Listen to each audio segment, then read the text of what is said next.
అండి స్కూల్ ఉన్నప్పుడు ఏది చేసి పెట్టినా హడావిడిగా తినేసి వెళ్ళిపోతారు. అంత గొడవ ఉండదు. అదే ఇంట్లో ఉన్నప్పుడు నిజంగా బ్రేక్‌ఫాస్ట్‌కి ఏం చెయ్యాలన్నా ఆలోచించి చేయాల్సొస్తుందనమాట.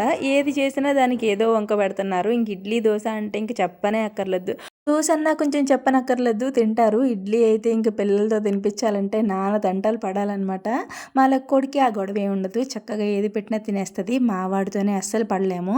మీ పిల్లలు కూడా ఇంతేనా? కామెంట్ చేయండి. ఇంకా సేమియా ఉప్మా ఎప్పుడు చేసినా రెసిపీ చెప్పండి అని అడుగుతారు. చాలా ఈజీ అండి. మనం ఉప్మాకి పోపు వేసుకుంటాం కదా! సేమ్ అలాగే పోపు వేసేసుకోవాలి. వేగిన తర్వాత నీళ్ళ క్వాంటిటీని బట్టి మనకి సేమియా అనేది పొడి పొడిలాడుతూ వస్తదనమాట. నేనైతే గ్లాస్ సేమియాకి గ్లాస్ వాటర్ పోసుకుంటాను అంతే. వాటర్ సలసలా మరుగుతున్నప్పుడు సేమియా పుల్లలు వేసేసుకొని మూత పెట్టి మగ్గనిస్తే సేమియా ఉప్మా అయితే రెడీ అయిపోతుంది. కొంచెం చల్లారిన తర్వాత పొడి పొడిలాడుతూ వస్తదండి. కొంచెం వేడిగా ఉన్నప్పుడు చెమ్మగా అనిపించినా గానీ పంచదార వేసుకొని తింటే టేస్ట్ అదిరిపోతుంది. ట్రై చేయండి. అలాగే ప్లీజ్ వీడియోని లైక్ చేయండి.